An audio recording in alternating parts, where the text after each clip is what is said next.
अभिशप्त हवेली। गर्मियों की छुट्टियों में 4 दोस्त रवि, नेहा, अर्जुन और सोनिया एक वीरान गांव की यात्रा पर निकले। गांव के बाहर एक पुरानी टूटी फूटी हवेली थी, जिसके बारे में कहा जाता था कि वहां अजीब घटनाएं होती हैं। एक दिन उन्हें हवेली के बाहर एक पुराना पत्र मिला।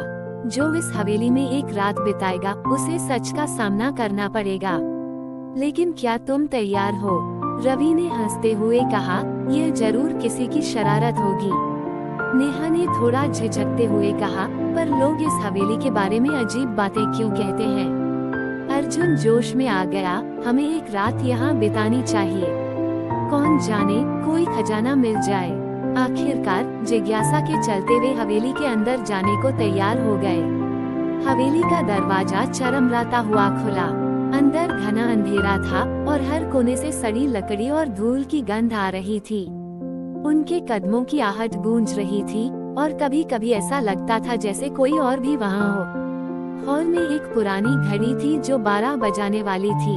तभी अचानक हवा तेज हो गई और घड़ी का पेंडुलम बिना रुके हिलने लगा। नेहा ने घबराकर अर्जुन का हाथ पकड़ा, मुझे यहाँ अच्छा महसूस नहीं हो रहा। रवि ने टॉर्च जलाकर चारों ओर देखा। दीवारों पर धुंधली तस्वीरें थीं और एक तस्वीर में एक अजीब सी महिला थी जिसकी आंखें अंधेरे में चमक रही थीं। ये कौन होगी? सोनिया ने तस्वीर की ओर इशारा किया।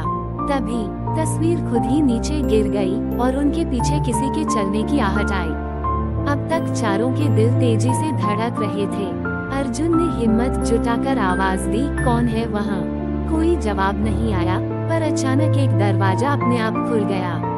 अंदर एक मोमबत्ती जल रही थी और कमरे में एक पुराना झूला हिल रहा था।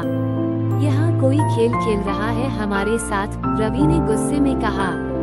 तभी सोनिया ने चिल्लाया, वो देखो, झूले के पास एक छायादार आकृति खड़ी थी। उसकी आंखें सुर्ख लाल थीं और उसकी परछाई दीवार पर नहीं थी। चारों ने पीछे हटना शुरू किया, पर दरवाजा खुद ब खुद बंद हो गया। आवाज आई, तुम लोग यहाँ क्यों आए हो? चारों डर से कांपने लगे। नेहा ने हिम्मत जुटाकर पूछा, तक तुम कौन हो? आकृति धीरे धीरे उनके करीब आई। उसकी आवाज में घुटन थी, यह मेरी हवेली है। 100 साल पहले मुझे यहाँ धोखा देकर मार दिया गया था। अब जो भी यहाँ आता है वह वापस नहीं जाता। सोनिया ने रोते हुए कहा, हम सिर्फ यहाँ घूमने आए थे, हमें जाने दो। आकृति हंसने लगी और हवेली के चारों ओर की खिड़कियां जोर जोर से बजने लगी। अर्जुन ने जेब से एक छोटा चाकू निकाला और अपने हाथ पर एक छोटा सा घाव कर लिया। अगर हम सच में इस दुनिया में हैं, तो दर्द महसूस होगा। और तभी सब कुछ शांत हो गया। आकृति गायब हो गई। दरवाजा अचानक खुल गया और बाहर सुबह की हल्की रोशनी आ रही थी। चारों बिना पीछे देखे दौड़ते हुए बाहर निकले। गांव के बुजुर्गों ने उन्हें बताया कि 100 साल पहले वहां एक औरत को विश्वासघात कर मार दिया गया था। तब से उसकी आत्मा भटक रही थी। रवि ने कांपते हुए कहा, अब हम कभी इस जगह नहीं आएंगे।